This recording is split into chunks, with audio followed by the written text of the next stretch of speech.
अस्सलामु अलैकुम वरहमतुल्लाहि वबरकातुहू। अल्हम्दुलिल्लाहिल्लज़ी अब्दअल अफ़लाक वल अर्ज़ीन वस्सलातु वस्सलामु अला मन कान नबिय्यन व आदमु बैनल माइ वत्तीन। अम्मा बअदु फ़अऊज़ु बिल्लाहि मिनश शैतानिर रजीम। बिस्मिल्लाहिर रहमानिर रहीम। क़ुल या अहलल किताबि तआलौ इला कलिमतिन सवाइम बैनना व बैनकुम अल्ला नअबुद इल्लल्लाह। सदक़ल्लाहुल अज़ीम। क़ाल रसूलुल्लाहि सल्लल्लाहु अलैहि वसल्लम इज़ा मातल इंसानु इनक़तअ अन्हु अमलुहु इल्ला मिन सलासा इल्ला मिन सदक़तिन जारियतिन औ इल्मिन युन्तफ़अु बिही औ वलदिन सालिहिन यदअू लहू औ कमा क़ाल नबिय्यु अलैहि सलातु वस्सलाम। All compliments, all physical prayer, all monetary worship are for Allah.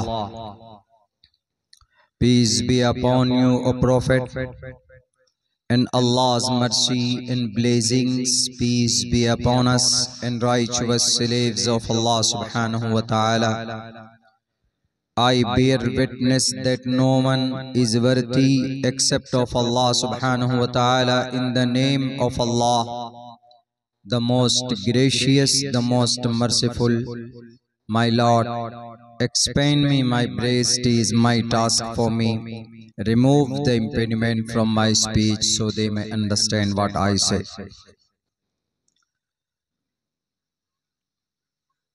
यथा वायुं समाश्रिते सर्वजीवन्ते जन्तवः तथा ग्रस्तामा वर्तते इतारा शरामा। त्रिशदशो दशवर्षा भार्गोविन्देन नग्निकाम एकविंशतिवर्षा वा सप्रावर्षा वाप्नुयात्। बहुनाम जन्मनामन्ते ज्ञानवान् मां परपद्यते वासुदेवा। सर्वमिति समहात्मा सुदुर्लभः उदारा सर्व एवैते ज्ञानी तात्मेव मयिमतम्। आस्थितः सहि युक्तात्मा मामेवामुत्तमां गतिम्। ओम नमः भगवते वासुदेवाय विश्वेश्वरा आदि पुरुष अपरंपार अल्लेख पुरुषा नमः। सदर मोहतरम, स्टेज पर मुअज़्ज़ज़ उलमाए कराम और इस पिंडाल में तशरीफ लाने वाले हमारे दीनी, ईमानी और समाजी भाइयों, पर्दे में बैठी हुई इस जलसे को सुनने वाली हमारे समाज की इज्जतदार माँ और बहनों,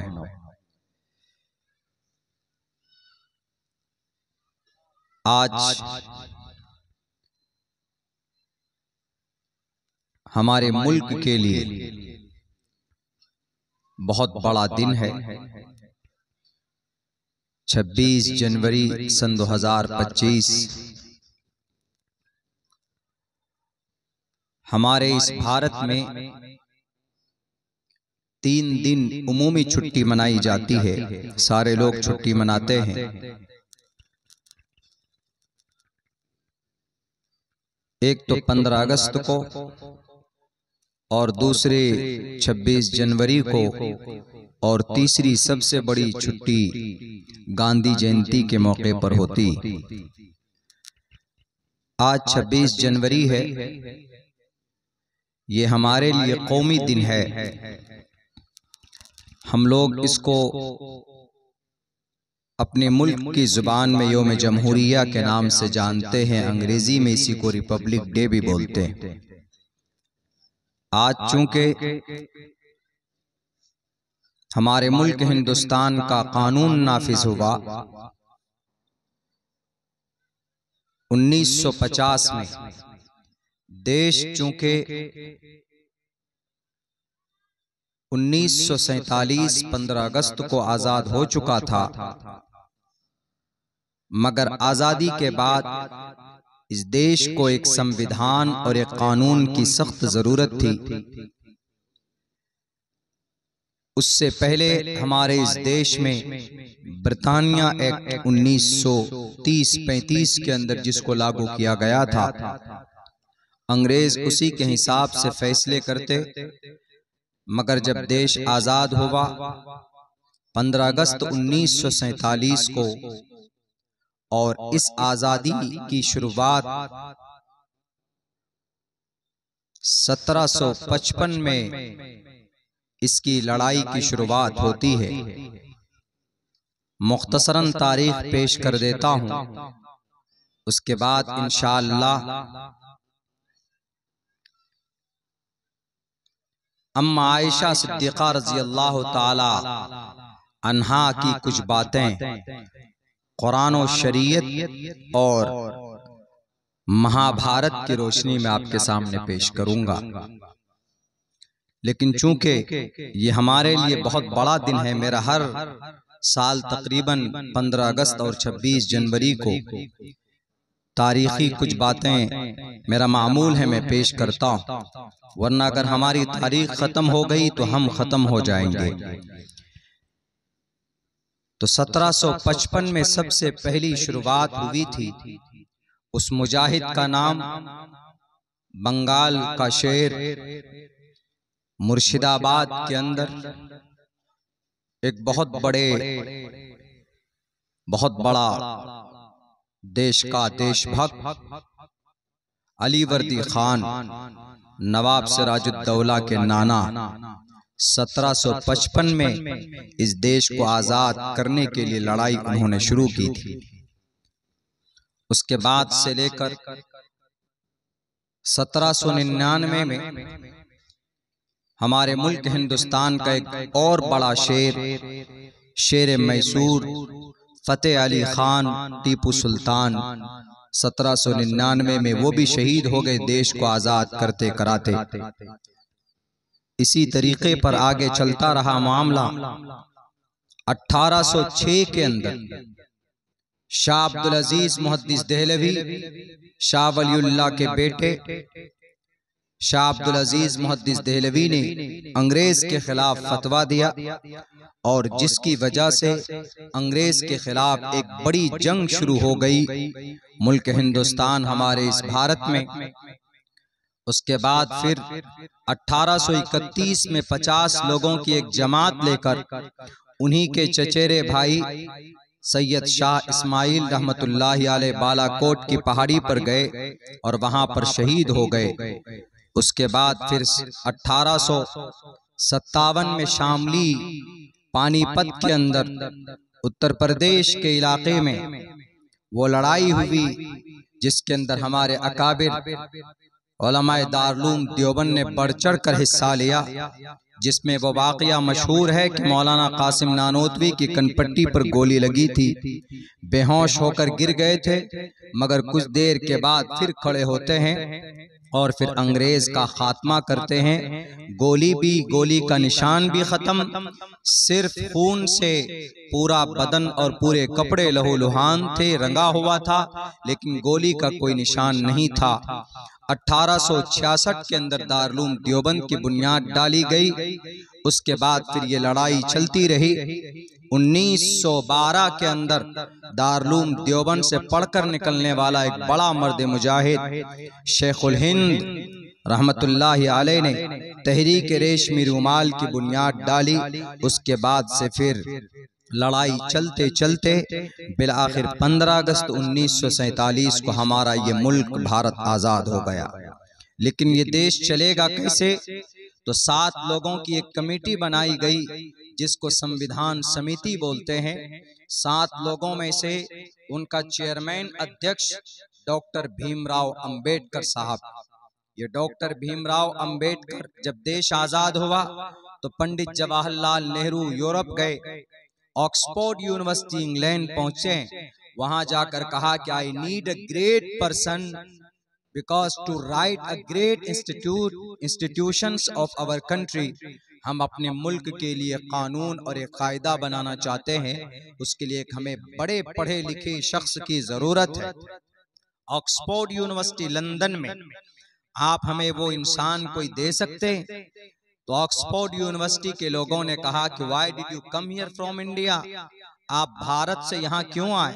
आपके भारत में आपकी उम्मीद से कहीं ज्यादा बड़ा ओहदा और बड़ी तालीम और बड़ा पढ़ा लिखा इंसान मौजूद है। उन्होंने कहा कि कौन? कहा डॉक्टर भीमराव अंबेडकर। तो उन्होंने कहा कि उनको जानता हूं मैं, वो तो बहुत ही निचले तबके से आते हैं, शूद्र बिरादरी से आते हैं, और हमारे यहाँ उसको अछूत मानते हैं, नापाक मानते हैं, उनका मकाम समाज में नहीं है। तो उन्होंने कहा कि वो तुम्हारे मुल्क का वहां की तहजीब और कल्चर और वहां की सोच होगी, वहां के बारे में तुम्हारा क्या कॉन्सेप्ट है हम नहीं जानते। मैं तो सिर्फ इतना जानता हूं कि पंडित जवाहरलाल नेहरू तुमसे 3 गुना ज्यादा डिग्री अगर किसी के पास है तो डॉक्टर भीमराव अंबेडकर के पास है। कहा कि क्या है? कहा 1 नहीं 12 डिग्रियां हैं उसके पास। जाओ, तुम्हारी देश की तकदीर अगर कोई लिख सकता है तो भीमराव अंबेडकर लिख सकता। बैरकैफ तो डॉक्टर भीमराव अंबेडकर, इससे ये पता भी लगा सकते हैं हम लोग कि तालीम एक ऐसी चीज है कि जिससे समाज में तब्दीली लाई जा सकती।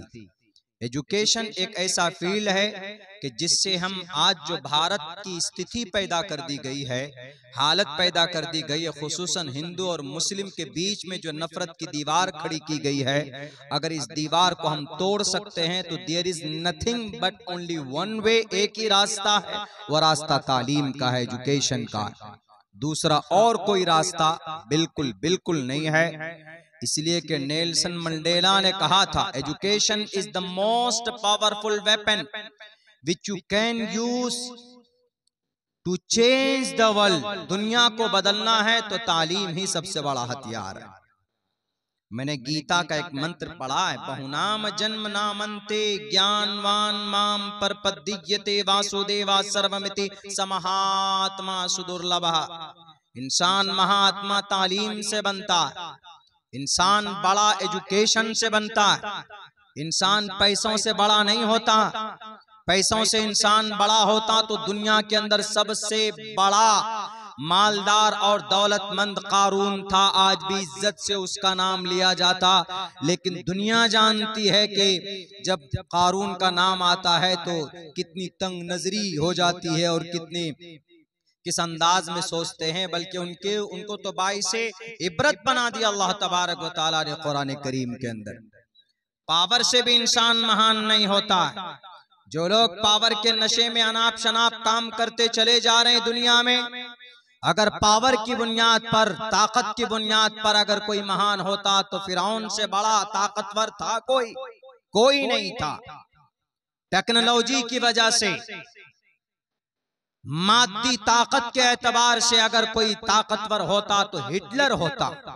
लेकिन दुनिया जानती है कि माल, दौलत और शोहरत और पावर से इंसान महान नहीं होता। इंसान तालीम से, ज्ञान से, अखलाक से, अपने कर्म से महान होता है।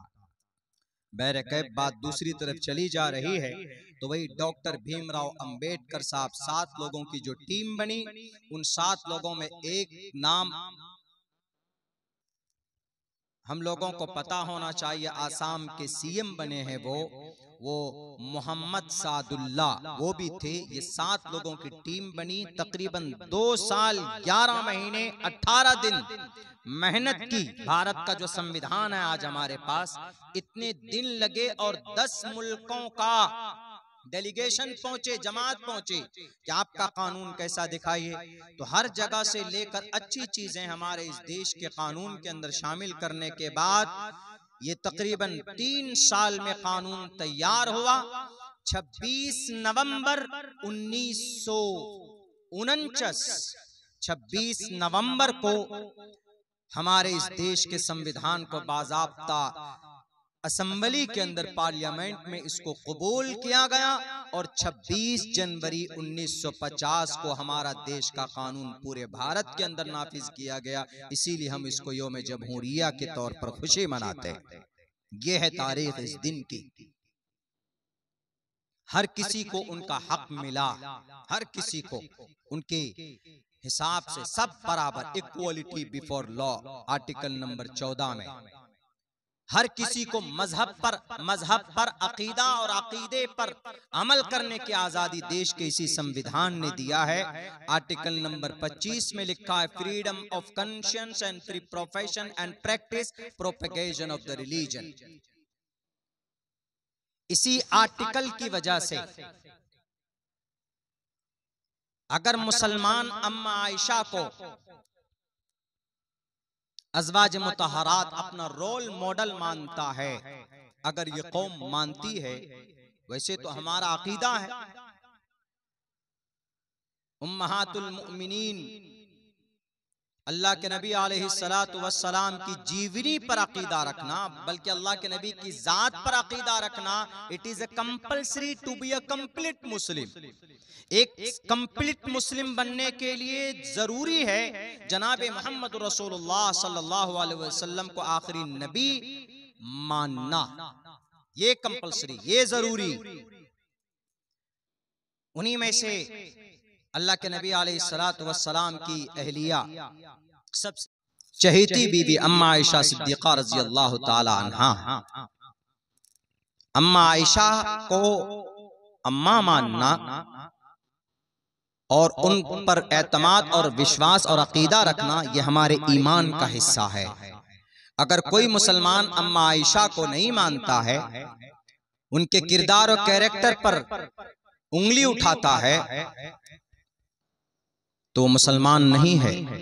और अगर कोई मुसलमान अपनी कुरान और सुन्नत और शरीयत के हिसाब से अकीदा रखता है, तो वो देश के संविधान के खिलाफ भी नहीं है।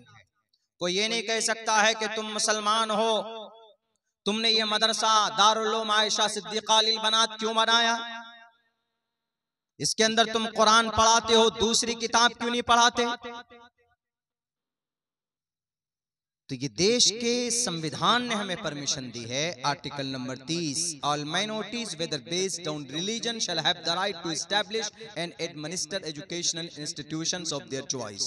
आर्टिकल नंबर 30, इसमें यह लिखा है कि इस देश के अंदर हर किसी को अपने अपने मजहबी तालीम और अपनी अपनी जुबान की बका के लिए वो इदारा कायम कर सकता है, बनात बनाए या मकतब बनाए या मदरसा चलाए।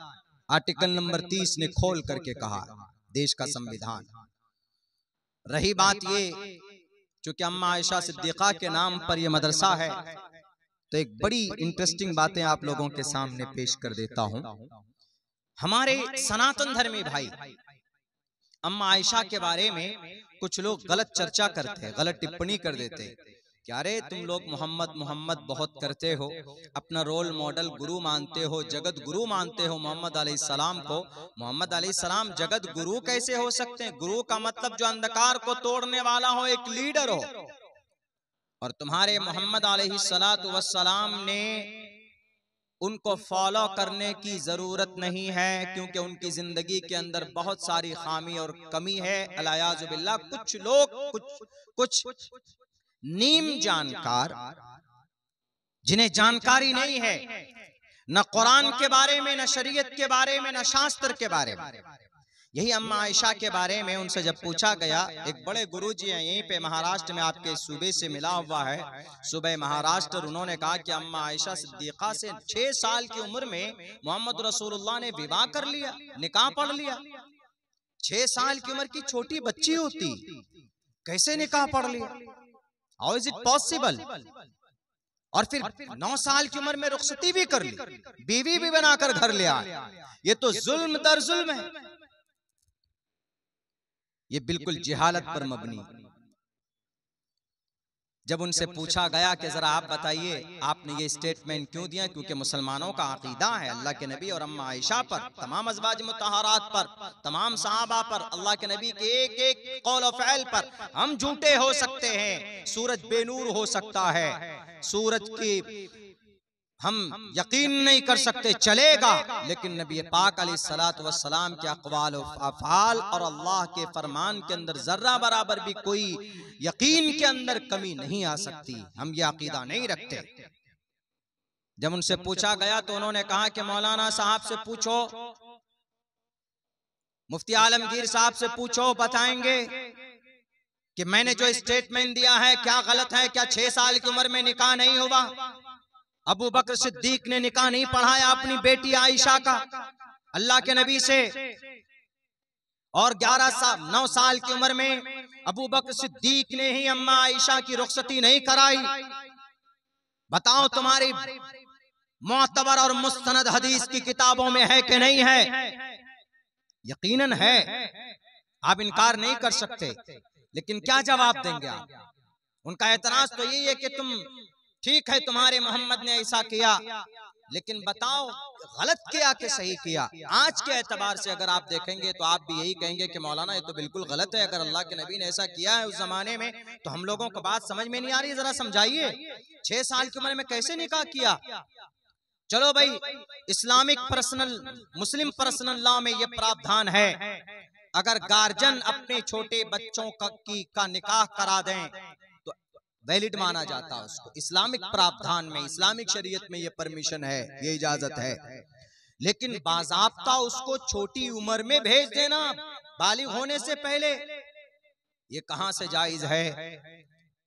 तो ये भी आपको ऐसा लग रहा होगा कि भाई ये बिल्कुल गलत है। तो उन्होंने हदीस का कुछ ज्ञान लोगों ने दिया होगा उसको कि आप बोलिए, थोड़ा नफरत पैदा कीजिए, इसलिए कि इस देश के अंदर कुछ लोगों को ज्यादा दिन तक पावर में रहना है तो नफरत ही एक रास्ता है, हिंदू मुसलमान ही एक रास्ता है। हालांकि वो ये नहीं देखते कि परमात्मा के पास हमें जाना है, अल्लाह के पास हमें जाना है। बहरकैफ जब ये बातें खूब जोर पकड़ गई तो हमारे पास एक मैसेज आया, कहा कि मौलाना अब्दुल्ला ऐसा ऐसा मसला है, क्या होना चाहिए? हमने कहा कि भाई हमारे उलमा इकराम मौजूद है, मैं तो एक तालिब इल्म हूँ, हजरत मौलाना ने मेरे ताल्लुक से बहुत सारी बातें कही है, उनका हुस्न ज़न है, शुक्रिया, वरना मैं यहाँ जितने भी उलमा बैठे हैं वो असल हैं, मैं एक तालिब इल्म हूँ, मैं कुछ भी नहीं हुई। नाकाबिर उलमा के सामने में मुझ जैसी हस्ती का, मुझ जैसे नाचीज तालिब इल्म का कुछ पेश करना वो सूरज के सामने चिराग जलाना है। लेकिन फिर भी अपनी जुबान की इस्लाह के लिए मैं कुछ बोल रहा हूँ। तो बहरकैफ मेरे पास फोन आया कि मौलाना ऐसी ऐसी बात है, अल्लाह के नबी के ऊपर एतराज है, क्या जवाब दिया जाए?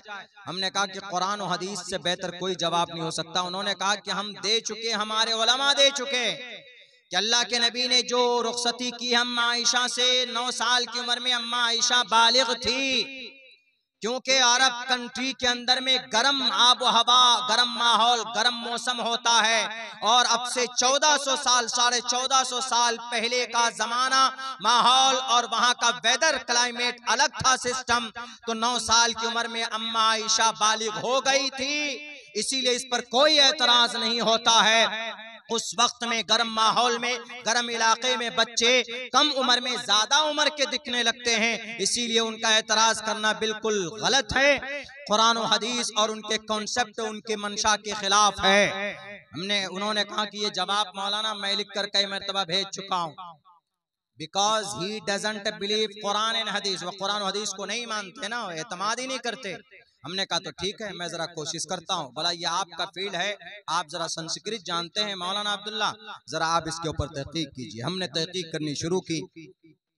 मैं जैसे अपने अल्हम्दुलिल्लाह हाफिज कुरान भी हूँ, कारी कुरान भी हूँ, ये मेरे लिए बड़ी खुशबख्ती की बात है। और मैंने फजीलत का मुकम्मल कोर्स दारुल उलूम देवबंद से किया हुआ है, लेकिन उसके बाद हमने डिप्लोमा और संस्कृत किया, संस्कृत में डिप्लोमा और इंग्लिश और संस्कृत के अंदर हमने कंप्लीट किया उस्मानिया यूनिवर्सिटी से। तो हमने जब देखा पढ़कर कि ऋग्वेद, हमारे हिंदू भाई ऋग्वेद को मानते हैं, सामवेद को मानते हैं, अथर्ववेद को मानते हैं, यजुर्वेद को मानते हैं, उसके बाद फिर उपनिषद को मानते हैं, उसके बाद फिर वो पुराण को मानते हैं। जैसे मुसलमानों में कुरान है, कुरान के बाद फिर बुखारी है, मुस्लिम है, साए सित्ता है, तिरमिजी है, इब्ने माजा है, नसई है, अबू दाऊद है। ऐसी हिंदू भाइयों की यहाँ उनका अकीदा, उनका कॉन्सेप्ट है, पहले ऋग्वेद है, फिर यजुर्वेद, सामवेद, फिर अथर्ववेद, उपनिषद है, पुराण है, भविष्य पुराण है, कल की पुराण है, मत्स्य पुराण है, भागवत पुराण है, शिव पुराण है, गुरुर पुराण है। उसके बाद फिर नीचे आ जाइए, ये रामायण महाभारत गीता का नंबर बाद में आता है, बिल्कुल बाद में, पहले ये सारे शास्त्र हैं। तो हमने कहा कि ऐसा तो नहीं है, हमने जब तफसीर पढ़ी थी वरफ़ाना लका ज़िक्रक, तो हज़रत मुफ्ती साहब ने यह वजाहत पेश की थी उस वक्त में तफसीर में एक बात ये भी गई थी कि अल्लाह के नबी अलैहिस्सलातु वस्सलाम आए तो अभी हैं 1450 साल पहले, बल्कि 1490 साल 98 साल पहले आपका जन्म हुआ है, लेकिन आपके सिफात और आपका चर्चा पुरानी ऑथेंटिक पुरानी किताबों में भी आपकी सिफात का कुछ न कुछ तज़किरा मौजूद है। हमने कहा कि अगर ऐसा है तो हमारे हिंदू भाई सनातन धर्मी भाइयों की किताब में जरूर कुछ न कुछ मिलेगा। तो हमने ऋग्वेद, यजुर्वेद, सामवेद, अथर्ववेद इन सबको पढ़ के देखा तो नहीं मिला। हमने पुराण को भी देखा पढ़कर, आप भी पढ़ सकते हैं, थोड़ा टाइम लगता है समझने में, थोड़ी दिक्कत होगी। अगर संस्कृत जानते हैं तो फिर बहुत आसान हो जाता है। तो हमने पढ़कर देखा तो हमको वेदों में भी नहीं मिला, पुराण में भी नहीं मिला, उपनिषद में भी नहीं मिला। लेकिन जब महाभारत हमने निकाला तो महाभारत में हमको मिला, महाभारत के अंदर मिला और एक रामायण के अंदर मिला, ये एक मनुस्मृति के अंदर मिला। रामायण हमने जब महाभारत हमने पढ़कर देखा तो महाभारत का 2 मंत्र मैंने आपके सामने पढ़े। वो अम्मा आयशा सिद्दीक़ा रज़ी अल्लाह ताला अन्हा की जात पर जो तोहमत है, अगर इसको पढ़ेंगे हमारे वो सनातन धर्मी भाई तो उनका इल्जाम दूर हो जाएगा। लिखा है त्रिशदशो दश वर्षा भार गोविंदे ने नग्निकाम एकविंशति वर्षा वा सप्रा वर्षा वाप्नुयात। एक भी लफ्ज समझ में नहीं आया होगा, मैं इसकी वजाहत करता हूं। त्रिशदशो संस्कृत में ये गिनती, त्रि 3 को बोलते हैं, त्रिशदशो 30 बरस का मर्द, त्रिशदशो शद 10 को बोलते, त्रिशदशो, त्रि 3 को बोलते हैं, एक को एका बोलते, एका, 2 को द्वे बोलते, 3 को त्रिणी बोलते, 4 को चतवारी बोलते, 5 को पंचावती, 6 को षट, 7 को सप्त, ये भी लफ्ज आएगा अभी एक मंत्र में देखिएगा, सप्त, सप्रा वर्षा आएगा, सप्त 7 को बोलते हैं, और 8 को अष्ट बोलते हैं, 9 को नव बोलते हैं, 10 को दशा बोलते हैं, 10 को दशा बोलते हैं, 11 को एकादशा द्वादशा, 12 को द्वेदशा, 13 को त्रियोदशा, 14 को चतुर्दशा, 15 को पंचादशा, 16 को षोडशा, 17 को सप्तादशा, 18 को अष्टोदशा, 19 को नवदशा, 20 को विंशति बोलते हैं, क्योंकि विंशति भी आने वाला, इसलिए मैंने 20 तक गिनती सुनाई। यही है और कोई नहीं, अपनी तरफ से मैंने नहीं बनाया, पूरी अमानतदारी के साथ मैं हवाला दे रहा हूं। हिंदू नालंदा विशाल शब्द सागर डॉक्टर वेद प्रकाश उपाध्याय की सबसे मजबूत डिक्शनरी संस्कृत इंटू हिंदी है, उसमें यही मतलब है, विंशति 20 गिनती यही है संस्कृत में। 1 2 3 उर्दू में, हिंदी में हम लोग बोलते हैं 1 2 3 4 5 6 7 8 9 10 11 12, 1 2 3 4 5 6 7 8 9 10 11 12 13 14 15 16 17 18 19 20, वहां तक इसी तरह हिंदी में भी बोलते हैं। तो ऐसे ही संस्कृत में भी गिनती है, एका द्वे त्रीणी त्रीणी चत्वारि पंचा सप्त षट सप्त अष्ट नव दशा एकादशा द्विदशा त्रियोदशा चतुर्दशा पंचादशा षोडशा सप्तादशा अष्टोदशा नवदशा विंशति। 20 से आगे जाएंगे, एकविंशति द्विविंशति त्रियोविंशति चलता रहेगा, इसे 100 तक गिन सकते हैं। तो अब देखिए क्या बताया, त्रिशदशो 30 बरस का मर्द, 10 वर्षा 10 वर्ष की लड़की से, त्रिशदशो 10 वर्षा भार्गो ऐसी लड़की जिसको हैज का खून ना आया हो, यानी जो नाबालिग है। त्रिशदशो 10 वर्षा भार्गो 30 बरस का मर्द लड़का, 10 वर्षा 10 बरस की लड़की से जो नाबालिग है, बालिग नहीं हुई है, नाबालिग है। त्रिशदशो 10 वर्षा भार्गो विंदेने नग्नि काम, विंदेने नग्नि, इसी नग्नि से लगनी है लगन। शादी के सीजन को क्या बोलते हैं, लगन बहुत है आजकल, आपके यहाँ ना बोलते हो, बोलते हैं उत्तर प्रदेश बिहार झारखंड में कि लगन बहुत है, यानी शादी बहुत है। तो ये संस्कृत वर्ड है, संस्कृत वर्ड आज भी इस्तेमाल होता है। गिरे मंत्री संस्कृत है, गिरे गुरु हम, घर के लिए बोला जाता है संस्कृत में गुरु हम मंत्री, घर का मंत्री, वजीर दाखिला को गृह मंत्री बोलते हैं, क्योंकि वो घर है, मुल्क घर है, उसका मंत्री, इसके लिए उसको गृह मंत्री बोला जाता है। अब मैं बोलूंगा कि मेरा घर सीमांचल बिहार है तो क्या बोलेंगे? मम गुरु हम सीमांचल बिहारा, मम नम अब्दुल्ला सालिम कमर। ये गुरु हम घर को बोलते हैं। तो संस्कृत का वर्ड आज भी हम लोग उर्दू में, हिंदी में इस्तेमाल करते हैं। तो इस्तेमाल हुआ है त्रिशदशोदश वर्षा भार गोविंदे ने नग्नि काम।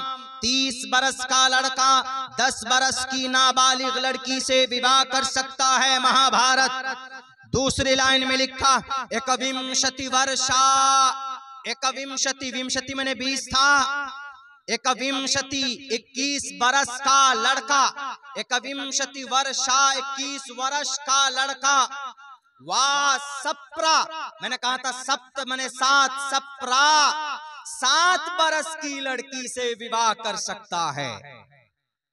किसमें है? महाभारत में। जब महाभारत में 21 बरस का लड़का 7 बरस की लड़की को बीवी बना सकता है, 3100 साल पहले लिखी गई मेरे सनातन धर्मी भाइयों, 3100 साल पहले हम अगर बैठ जाएं कि नहीं 3100 साल पहले इजाजत दी गई है, 3100 साल पहले जो महाभारत, हिंदू भाई जिनका आज भी विश्वास करते हैं महाभारत में कि नहीं महाभारत में 7 साल की लड़की से विवाह करना जायज है, हम अगर एतराज करने लगे तो आपके शास्त्र में जो लिखा हुआ है अगर हम बोलेंगे तो आपको ठेस पहुंचेगी कि नहीं पहुंचेगी? कि शास्त्र में लिखा है, महाभारत में लिखा है, यानी जो लोग अगर कुछ किसी को आपत्ति हो कि अल्लाह के नबी अलैहिस्सलाम ने 9 साल की उम्र में क्यों रुखसती की है अम्मा आयशा से, तो ये तो 1400 साल पहले की बात है, उनसे पहले महाभारत में भी परमिशन है। तो हमने कहा कि ऐसा है कि धार्मिक बातें झगड़ा करने के लिए नहीं होती, धार्मिक बातें धर्मशास्त्र, अगर किसी को अगर उनके मजहब को जानना है तो उनके शास्त्र को पढ़िएगा, तुम उनके मजहब, उनके अकीदे के बारे में जानकारी होगी। और मैं दोनों से कहता हूँ, मुसलमानों से भी कहता हूँ और हिंदू भाई से भी कहता हूँ कि मेरे हिंदू भाइयों, अगर आप रियलिटी को जानना चाहते हैं, अगर आप हकीकत को जानना चाहते हैं, ईश्वर के मार्ग का दर्शन करना चाहते हैं, तो किसी की बातों पर नहीं बल्कि शास्त्र की बातों पर अमल कीजिए। कितना वो था कि अरे मोहम्मद ने ऐसा किया, अम्मा आयशा के साथ में, छोटी बच्ची के साथ जुल्म ज़्यादती की है, जुल्म ज़्यादती नहीं की। अल्लाह के नबी अलैहिस्सलातु वस्सलाम को अल्लाह तबारक व तआला ने जुल्म ज़्यादती करने के लिए नहीं भेजा था। आप अलैहिस्सलातु वस्सलाम की पूरी सीरत और पूरी जिंदगी उठाकर देख लीजिए, नबुव्वत के बाद क्या, नबुव्वत से पहले भी मोहम्मद रसूलुल्लाह सल्लल्लाहु अलैहि वसल्लम ने किसी को जर्रा बराबर भी अपनी जुबान से तकलीफ नहीं पहुंचाई है जनाब। आज खामखा लोगों के बीच में नबी की उस जीवनी को लाकर पेश करते हैं ताकि लोगों के बीच में नफरत पैदा हो। जब महाभारत में परमिशन है तो हमारे नबी ने किया है, तो फिर पेट में दर्द किसी को भी नहीं होना चाहिए। तो हमने कहा कि उस गुरुजी को कुरान और हदीस की तफसीर नहीं, इस मंत्र को लिखकर भेज दीजिएगा और उनसे कहिएगा कि इसका जवाब सिर्फ आप दे दीजिए, तब आप मोहम्मद रसूलुल्लाह सल्लल्लाहु अलैहि वसल्लम की ज़ात अक़दस पर एतराज कीजिएगा। 2 मंत्र मैंने लिखकर भेजे थे, 2 मंत्र अम्मा आयशा के ताल्लुक से, अल्लाह के नबी की जीवनी के ताल्लुक से। एक तो यही त्रिशदशोदश वर्षा भार गोविंदे ने नग्नि काम, एकविंशति वर्षा वा सप्रा वर्षा वाप्नुयात, 21 बरस का मर्द अगर कोई 7 साल की बच्ची से विवाह करे तो भारत के अंदर महाभारत कहती है कि जायज और परमिशन है। तो अल्लाह के नबी ने 1400 साल पहले अगर 9 साल की उम्र में अम्मा आयशा को बीवी बनाकर, बल्कि अम्मा आयशा को बीवी बनाने के लिए अल्लाह के नबी नहीं गए थे, बल्कि निकाह होने के बाद अल्लाह के नबी अलैहिस्सलाम अम्मा आयशा के वालिदे मोहतरम अबू बकर सिद्दीक रजी अल्लाह ताला अन्हु ने कहा था कि मोहम्मद आपकी बीवी, आपके अहलिया अम्मा आयशा बड़ी हो गई है, बड़ी हो गई है, बालिगा हो गई है, यानी she become a good woman, अब वो औरत बन सकती है, यानी आपकी अहलिया बन सकती है, अब वो बच्ची नहीं रही, इसीलिए आप जाएं अपनी बीवी को लेकर आएं। अल्लाह के नबी ने कहा कि मेरे पास पैसे नहीं है, मेरे पास देन महर के पैसे नहीं, तो 400-500 दीनार हजरत अबू बकर सिद्दीक ने अल्लाह के नबी को दिए कि जाइए अपने बीवी के 400 दीनार दिरहम ये आप उनकी महर दीजिए। और उसके बाद अंसारी औरत को लेकर गए, अंसारी औरतों के साथ में अल्लाह के नबी अलैहिस्सलाम अम्मा आयशा को बीवी बनाकर रुखसती करके लाए। अम्मा आयशा की के वालिदे मोहतरम अबू बकर सिद्दीक बाप हैं, फादर हैं, और कोई भी बाप दुनिया का अपनी बेटी के ताल्लुक से कोई कभी गलत नहीं सोच सकता। अगर किसी के दिमाग में भूसा भरा हुआ, शास्त्रों को पढ़े, वो अपने डुप्लीकेट खुदाओं को खुश करने के लिए अनाप शनाप बातें देने से न तो अब्दुल्ला सालिम कामयाब हो सकता है, न कोई धर्म गुरु कामयाब हो सकता। इसीलिए हमारा अकीदा है अल्हम्दुलिल्लाह, इस्लाम में वही बातें कही जाती है जो कुरान और शरीयत के अंदर होगी। इस्लाम के मसाइल वही पेश किए जाएंगे जो कुरान और सुन्नत के अंदर मशरू है। अगर कोई आलिम दीन, कोई मुफ्ती साहब अगर कोई शरीयत के ताल्लुक से कोई मसला पेश करेगा और कुरान और शरीयत के अंदर एग्जिस्ट ना हो, मौजूद ना हो, अपनी तरफ से कोई बात कही जाए, तो अभी मुफ्ती आलमगीर साहब फौरन उसकी जुबान को पकड़ेंगे और उनसे सवाल करेंगे कि बताइए कौन से मसले की किताब में है, बताइए कौन से पारे में है, बताइए कौन सी हदीस की किताब में है। उनसे सवाल और जवाब होगा। इसी का नाम इस्लाम है कि इस्लाम और शरीयत उस चीज को कहते हैं जो अल्लाह तबारक व ताला की तरफ से है। 1458 साल पहले जिसका निफाज हुआ था और आज तक है और कल क़यामत तक होगा इंशाअल्लाह तबारक व ताला। और ये शरीयत किसी को नुकसान नहीं पहुंचाती, और किसी को अगर एतराज है तो उसको सीरियसली पढ़े तो पता चल जाएगा। तो अम्मा आयशा के बारे में मैंने तो एक मंत्र ये लिख करके भेजा, दूसरा एक मंत्र मैंने पढ़ा था अल्लाह के नबी अलैहिस्सलातु वस्सलाम ही के ताल्लुक से, यथा वायुम समाश्रिते सर्वजीवन्ते जन्तवः तथा ग्रस्तामा वर्तते तारा शरामा। मेरी बात थोड़ी लंबी होती है लेकिन लंबी नहीं कर रहा हूँ, मुख्तसरन समझा रहा हूँ, चूंकि अम्मा आयशा की रिलेटेड है तो वही बातें कहता हूँ। और अम्मा आयशा तो वो हस्ती है, वो मुक़द्दस हस्ती है कि हजरते अबू हुरैरा के बाद सबसे ज्यादा मरवियात, सबसे ज्यादा हदीसें रिवायत करने वाली हस्ती अम्मा आयशा सिद्दीक़ा रज़ियल्लाहु ताला अन्हा। तकरीबन 2200 कुछ हदीसें रिवायत की अम्मा आयशा सिद्दीक़ा रज़ियल्लाहु ताला अन्हा, जिनमें से 250 पौने 300 हदीसें तो बुखारी और मुस्लिम में। कोई भी मसला सहाबा किराम का अटकता तो अम्मा आयशा के पास फौरन पहुंचते थे। वो अम्मा आयशा जिनकी पवित्रता को बयान करने के लिए अल्लाह आसमान से जमीन पर 16 से 17 आयतें नाजिल फरमाता है। वो अम्मा आयशा जिनको सलाम पेश करने के लिए जिब्राइल अमीन तशरीफ लाते थे। वो अम्मा आयशा जिनकी बरकत से इस कौम को तयम्मुम जैसा अहम मसला मिला, अम्मा आयशा ही की बरकत की वजह से वो अम्मा आयशा पर इल्जाम लगाते। सोचना चाहिए। और अल्लाह के नबी अलैहिस्सलातु वस्सलाम के ताल्लुक से एक बात, एक एतराज और किया जाता, आप लोगों से भी किया जाता होगा कि अरे आपके मोहम्मद ने 11 शादियां क्यों की, और आपके मोहम्मद रसूलुल्लाह सल्लल्लाहु अलैहि वसल्लम तो बाज़ाब्ता तरगीब दे रहे हैं नौजवानों को कि कुछ मत करो, शादी करो। या माशर शबाब मन इस्तता मिनकुमुल बाअत फल्यतज़व्वज फ़इन्नहु अग़ज़्ज़ु लिलबसरि व अहसनु लिलफ़रज व मन लम यस्तति फ़अलैहि बिस्सौम फ़इन्नहु लहु विजाउन रवाहु बुखारी व मुस्लिम। यह हदीस है। इसका मतलब यह है, ए नौजवानों शादी कर लो अगर तुम्हारे अंदर वुसअत है, क्योंकि शादी एक ऐसा रास्ता है कि जिससे आपके निगाह की भी हिफाजत होगी और आपके शर्मगाह की भी हिफाजत होगी। और अगर आपके अंदर शक्ति नहीं है, शादी नहीं कर सकते, because you don't have bank balance and घर, आपके पास घर नहीं है, पैसे नहीं है, लेकिन शादी करने की ख्वाहिश है आपके अंदर, आप चाहते हैं कि भाई आप अपनी जिनसी ख्वाहिश, जिनसी एतबार से आप अपनी बीवी को तसल्ली दे सकते हैं, लेकिन आपके पास घर भी नहीं है, आपके पास नान नफ़क़ा नहीं है, या कोई और दूसरे इश्यूज हैं, आप शादी नहीं कर सकते, तो अल्लाह के नबी ने वो भी इलाज बताया। वो भी इलाज ये बताया कि अब तुम अपनी जिनसी ख्वाहिश को कैसे कंट्रोल कर सकते हो, कहीं तुम गुनाह में न पड़ जाओ।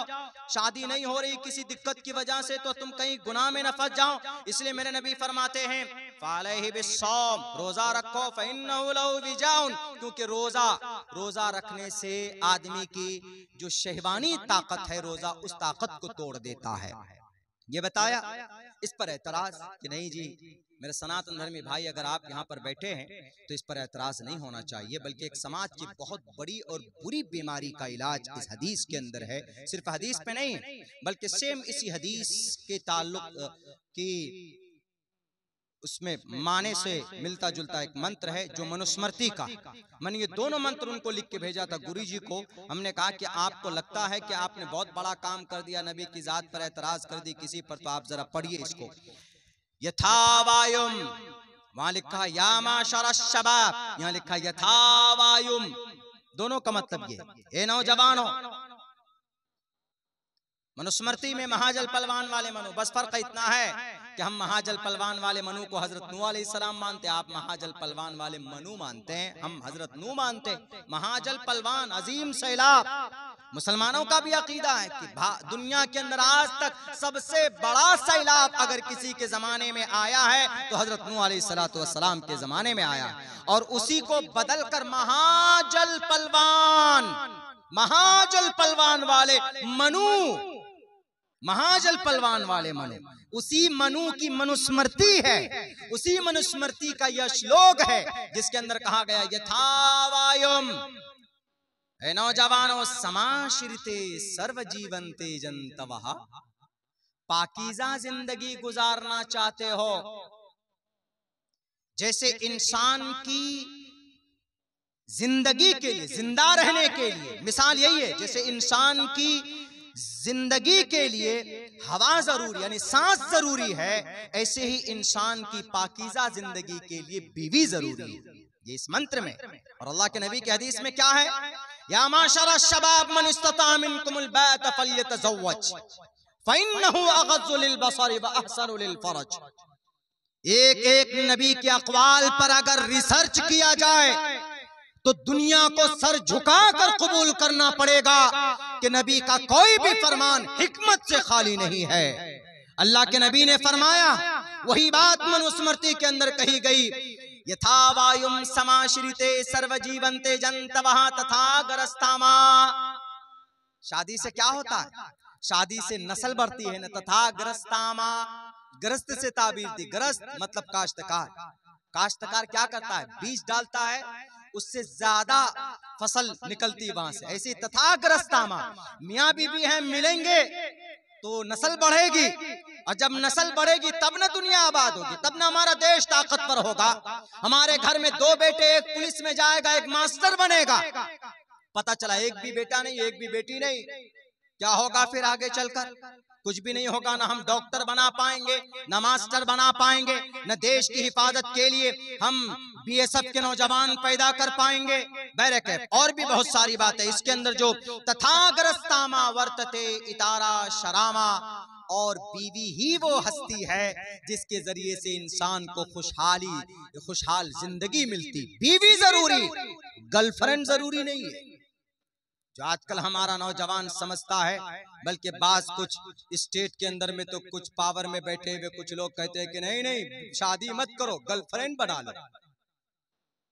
यूनिफॉर्म सिविल कोड में लाया है ना, उत्तराखंड के अंदर में यूनिफॉर्म सिविल कोड में शादी करना जरूरी नहीं है, गर्लफ्रेंड बन जाओ और 2-2, 3-3 साल तक रहो, लॉज में रहो, होटल में रहो, कहीं पर भी रहो, सिर्फ एक तो फॉर्म में ये कर दो कि this boy is my friend from today, ये लड़का आज से मेरा बॉयफ्रेंड है। लड़की भी कह देगी ये मेरा आज से, लड़की कह दे ये मेरा फ्रेंड है, लड़का कह दे ये मेरी गर्लफ्रेंड है।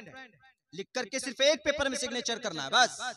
यूनिफॉर्म सिविल कोड में एक प्रावधान ये भी एक स्टेट में इसको लागू किया गया। उससे क्या होगा, उससे नफरतें बढ़ेंगी, उससे क्राइम बढ़ेगा, उससे कत्ल और मर्डर होगा, उससे नस्ल नहीं बढ़ सकती।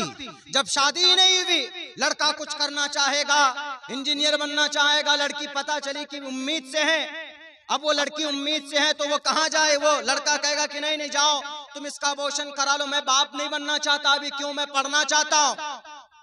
इसके अंदर, इससे समाज के अंदर बिगाड़ पैदा होगा। इसीलिए नबी पाक अलैहिस्सलाम ने कहा, जिसको मनुस्मृति ने बाज़ाब्ता खुले लफ्जों में कहा है, तथा ग्रस्तामा वर्तते इतारा शरामा। इस समाज के अंदर बीवी से खुशहाल जिंदगी होती और बीवी के जरिए से ही नस्ल को आगे बढ़ाया जा सकता। जनाब मोहम्मद रसूलुल्लाह सल्लल्लाहु अलैहि वसल्लम का एक एक फरमान नहीं मानोगे तो सीबीआई समझाएगा। कलकत्ता में एक मर्डर हुआ, अभी एक बेटी की इज्जत लूटी गई, उनका रेप किया गया। उनका रेप ही पर इक्तिफा नहीं किया गया, बल्कि उनके जिस्म के अंदर इतनी सख्त जुल्म और तशद्दुद के निशानात पाए गए। शराब पीकर वो जालिम, वो मर्डरर आया। आरजीकर मेडिकल कॉलेज की वो तारीख दुनिया जानती है। कलकत्ता के भी 3 से 4 महीना पहले पूरे दुनिया ने देखा। वो डॉक्टर अहाना समाज की बेटी, हिंदू मुस्लिम से कोई लेना देना नहीं, वो समाज की एक बेटी थी। वो डेली आती थी और जिक्र मेडिकल कॉलेज के अंदर अपनी प्रैक्टिस करने के लिए। एक रात आई, रात को रुकना था। एक शराबी वहीं का गार्ड था, शराब पीता, 5 बोतल शराब पीता। जब वो इंसान से हैवान बन जाता, तब रात को अकेली वो डॉक्टर अपने केबिन में सोने के लिए गई, आराम के लिए गई, तो ये उसके रूम में पहुंचता और फिर उसको मारता, थप्पड़ मारता। इस जोर से थप्पड़ मारा कि उसका टूटकर चश्मे का शीशा टूटकर उसकी आंख में घुसा और उसकी आंख फूट गई। जब उस औरत ने अपनी इज्जत बचाने की कोशिश की तो की कलाई तोड़ दी गई। जब नहीं माना, जब वो औरत अपनी इज्जत और जान की रक्षा के लिए चीखने लगी तो घुटने से उसकी रीढ़ की हड्डी तोड़ दी। ये इतने बड़े तशद्दुद किस वजह से हुए? शराब की वजह से। बताओ शराब पर किसने पाबंदी लगाई? बताओ शराब की बुराई किसने बयान की? आज तक बड़े बड़े तुर्रम खां तो पैदा हुए, लेकिन हमारे नबी ने अब से 1450 साल पहले कहा था, ए लोगों शराब मत पीना, क्योंकि शराब बड़ी गंदी चीज। वला तशरिबिल खमर फइन्नहा मिफ्ताहु कुल्ली शर्रिन, तमाम बुराइयों की जड़ शराब के अंदर है। चूंकि नबी जानते थे शराब पीने के बाद इंसान नहीं रहता। शराब पीने के बाद इंसान हाईवे को भी, नाली को भी हाईवे समझकर गाड़ी घुसा देता। शराब पीने के बाद इंसान की अक्ल खत्म हो जाती। शराब पीने के बाद आदमी बीवी को गाली देने लगता, माँ को गाली बकता, बच्चों को गाली बकता, अपने दोस्तों के साथ गलत व्यवहार करता है। शराब पीने के बाद बड़े बड़े जराइम को करना आसान होता। उस डॉक्टर ने ऐसे ही नहीं, पहली मर्तबा बलात्कार किया, उसकी मौत हो गई उस लड़की की। जब मर गई, बेजान हो गई, तो इसको और ज्यादा इसकी ख्वाहिश बढ़ी कि अभी तो हम और अपनी ख्वाहिश को पूरी कर सकते। उसके बाद मरने के बाद 4 मर्तबा भी उसकी इज्जत लूटी गई। ये इंसान नहीं कर सकता, हैवान कर सकता है। तो पता रिपोर्ट में वहां के सीबीआई ने क्या लिखा? 2 बात लिखी। उन दोनों बातों का ताल्लुक हमारी शरीयत से, अल्लाह के नबी की जीवनी से। इसीलिए कहा गया, नराशन संवाजिनम वाजन्नी शैदीरम पूषणम सन्मैरीम हे रथम न दुर्गा दवसवा सुदान वो विश्व सम्मात्रो। पूरी दुनिया के लोगों ने उनका सम्मान किया। किनका? जनाब मोहम्मद रसूलुल्लाह सल्लल्लाहु अलैहि वसल्लम। क्यों? वो अब नहीं, अब से पहले जो बातें बता कर गए तो लोग आज उस पर विश्वास कर रहे हैं कि अगर ऐसा होता तो ये घटना नहीं होता। तो बता सीबीआई ने क्या लिखा है? सीबीआई ने अपनी रिपोर्ट में एक बात लिखी, वो बताकर मैं अपनी जगह ले लेता हूं, चूंकि वक्त तो काफी हो चुका है। तो सीबीआई ने लिखा है कि अगर दो बातों का ख्याल रखा जाता तो इतना बड़ा घटना वजूद में नहीं आता। पहली बात तो ये कि उसने बहुत ज्यादा शराब पी रखी थी। उस दिन 5 बोतल शराब पी थी। और अल्लाह के नबी फरमाते हैं कि शराब पीने के बाद इंसान की अक्ल ज़ाइल हो जाती है, जो सोचने की सलाहियत है। इसीलिए शराब हराम है। इन्नमल खम्रु वल मैसुरु वल अंसाब वल अज़लाम रिज्सुम मिन अमलि शैतान। और इसी नशीली पदार्थ को गुरुर पुराण के अंदर भी बहुत गलत करार दिया। बहुत नापाक पदार्थ में इसका नाम आता, लेकिन इसका मेंशन आजकल नहीं होता, बंद, किताबों में बंद है। मेरे हिंदू भाइयों, हम में और आप में यही फर्क है। आप अपने शास्त्र को पढ़ते नहीं, और मुसलमान अल्हम्दुलिल्लाह शास्त्र को पढ़ता पढ़ाता और बच्चियों के सीनों में महफूज करता है। पढ़िए तो अच्छी बातें आपको पता चल जाएंगी आपके शास्त्र में। तो डॉक्टर ने कहा कि शराब ओवर पी रखी थी, और शराब अगर न पीता तो ये मर्डरर न बनता, रेपिस्ट न बनता। ये बात किसने कही? अल्लाह के नबी अलैहिस्सलाम ने कही कि शराब मत पियो। और दूसरी बात क्या लिखी गई चार्जशीट में? दूसरी बात ये लिखता है डॉक्टर कि अगर ये डॉक्टर अहाना रात में अकेली न होती, कोई साथ में होता, तो उसकी जान बच सकती थी। और हमारे नबी ने क्या कहा औरत के ताल्लुक से? इन्नल मरअता औरतुन इदा खरजत इस्तशरफा शैतान। औरत को अकेली बाहर नहीं निकलना चाहिए। पहली बात तो जरूरत ही नहीं है बाहर जाने के लिए। वो करना फी बुयूतिकुन्ना, घरों में रहे। लेकिन जरूरत पड़ जाए, शौहर नहीं है तो क्या करे? अकेली ना जाए, मुशर्रा लिबास में जाए, साथ में किसी को साथ कर ले, क्योंकि अगर अकेली औरत घर से बाहर निकलती है तो उसका पीछा कौन करता है? शैतान करता है। ये है जनाब मोहम्मद रसूलुल्लाह सल्लल्लाहु अलैहि वसल्लम। तो बहरे कैफ मेरे भाइयों, बड़ी खुशी हुई, हमने देखा हजरत हाफिज साहब शकील साहब की मेहनत को। बेटियों को पढ़ाइए, बेटियों को पढ़ाएंगे तो इंशाअल्लाह फैमिली के अंदर जो भी बेटी जाएगी पूरे खानदान की सही तरबियत करेगी। वो कहाँ है ना, क्या नाम है उसका, अल्लाह के नबी की तो हदीस है ही कि अगर कोई बेटी की सही तरबियत करे और हुस्ने ढंग से उसकी तरबियत करे तो कल क़यामत में मेरे साथ में ऐसे ही होगा, खड़ा होगा। लेकिन पता इसको किसने कहा? इसको पंडित दयानंद सरस्वती जी ने भी कहा। मात्रमान, वक्त होता तो लंबी थोड़ी तशरीह कर सकते थे, कोई मसला नहीं, इशारों में बात समझ लीजिए, लंबी बात जरूरी नहीं, जो भी सुन ले उस पर अमल जरूरी है। मात्रमान पित्रमान, अक्सर हमारे उलमा को मालूम है वो किताब सत्यार प्रकाश का मंत्र है, सत्यार प्रकाश। मुझे शौक है किताबें पढ़ने का, आप भी पढ़ सकते हैं, आपको भी मुझसे ज्यादा शौक होगा। मात्रमान पित्रमान चार्यावान पुरुषो वेदा प्रशस्ता धार्मिकी विदितीय ससामास्मकम। सबसे पहले घर में तरबियत की जिम्मेदारी मात्रमान माँ की है, पित्रमान दूसरे नंबर पर घर पर जिम्मेदारी तरबियत की पित्रमान पिता की। मैं जो कुरान 21 पारे तक जो मैंने नाजरा किया है ना, किसी उस्ताद के पास, मेरी अम्मी के पास किया है, मेरी अम्मी के पास 21 पारे तक नाजरा, अम्मी के पास डेली। उनका बस एक ही टाइम था, मगरिब से इशा, बाकी टाइम तो काम करती थी, लेकिन मगरिब से इशा कुछ भी हो, आंधी आए तूफान आए, सालिम किताब लेके बैठ। अब बहुत सख्ती करती थी, बहुत सख्ती। कभी कभी तो ऐसा होता था कि खाना नहीं मिलता था, इस उम्मीद में होते थे कि अब्बा आएंगे, अम्मी को डांटेंगे, अब मेरे साथ गठबंधन कर लेंगे। लेकिन पता चला वो आते थे साइकिल पे, आने के बाद पूछते थे कि सबक सुनाया? अम्मी बोलती थी बिल्कुल नहीं याद किया, एक भी वर्ड याद नहीं किया। हम सोचते थे अब डांट पड़ी अम्मी को, अब पड़ी कि अच्छा, या फिर पूछते थे खाना खाया? कहा नहीं खाया। हम सोचते थे अब इस लफ्ज पे तो जरूर डांट मिलेगी। अब्बा क्या बोलते थे? इसको कल तक खाना मत देना। फिर दिल में आता था अरे बाबा, इससे बड़ा दज्जाल तो और कोई है नहीं हमारे लिए। उस वक्त में अजीब ख्यालात आते, गालियां आती है बच्चों को।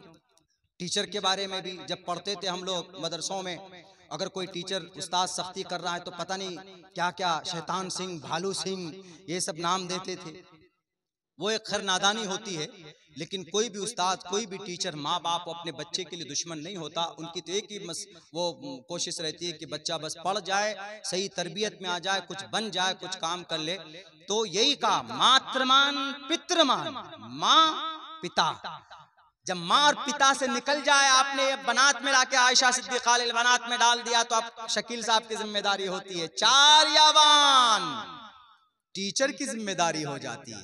जब इन तीन आदमी की मेहनत होती है, मात्रमान पित्रमान चार्यवान, तीन की मेहनत हो गई, परश मात्रमान पित्रमान चार्यावान पुरुषो वेदा, तब एक महान इंसान पैदा होता है जब तीन आदमी की मेहनत होती है। किसने कहा? पंडित दयानंद सरस्वती जी ने, जिन्होंने सत्यार प्रकाश इस्लाम के खिलाफ लिखी उन्होंने। लेकिन उससे पहले जो मुकद्दमा है उसमें नबी की इतनी सुन्नतें बयान की है उन्होंने, उसको नहीं मालूम है कि ये सुन्नत है। जलम पीभती, पानी देख कर पियो, कपड़ा साफ पहनो, ये नबी की सुन्नत है। हमने जब पढ़ा हमने कहा भाई अल्लाह ने उनसे सही चीजें शुरू में ही लिखवा लिया है, कहा बाद में तू जो है वो कर। तो बहरकैफ हम अपने बच्चों के ऊपर भी तालीम की तरफ ध्यान और तवज्जो दें तो इंशाअल्लाह तबारक व तआला समाज के अंदर एक अच्छा माहौल कायम होगा। मैं आखिर के अंदर एक गुजारिश, एक मैंने हदीस पढ़ी थी कि हज़रत हाफिज साहब की मेहनत देखकर यकीनन मैं बहुत खुश हुआ हूँ, लेकिन इनको आपके ताउन की बड़ी सख्त ज़रूरत है। मेरे भाइयों, तालीमी इदारे को चलाना आजकल जिहाद अकबर से बड़ा नहीं है, ये बड़ा काम है। बल्कि आज की तारीख में चंदा करना, चलाना, कोरोना ने आकर तो और हालत खराब कर दी इदारों के लिए।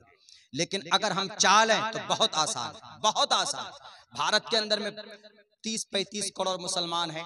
सन 2011 का रिपोर्ट नहीं बोल रहा, अभी का बोल रहा हूँ। मर्दमशुमारी के एतबार से देखे, अगर एक एक रुपए निकाल लेना पूरे भारत के लोग, तो एक दिन के अंदर में 30 करोड़ रुपए निकलेगा, महीनों में पता नहीं कितने 100 करोड़ रुपए निकलेंगे, साल में कितना अरब निकलेगा। हमारे मदारिस चलाने वाले उलमा को चंदा नहीं करना पड़ेगा, उनको दर दर नहीं भटकना पड़ेगा। यकीनन आप लोग मेहनत करते, आप लोग ताउन पेश करते हैं। अगर आपने कुछ ताउन पेश कर दिया है, जिन जिन लोगों ने ताउन पेश किया है, ये बच्ची हाफिज बनी, इसका सवाब भी उनको मिलेगा। ये बच्ची किसी और को बनाएगी, उसका सवाब भी उनको मिलेगा। बल्कि इज़ा मातल इंसानु इनक़ता अमलुहु इल्ला मिन सलास, आदमी मर जाता है सब खत्म, लेकिन 3 काम, उनमें से औ इल्मिन युंतफ़उ बिही, कोई मदरसा बनाकर चला गया, कोई मकतब बनाकर चला गया, मदरसे में ईंट दे दी, मदरसे में सीमेंट दे दी, या छर लगवा दिया, चला गया।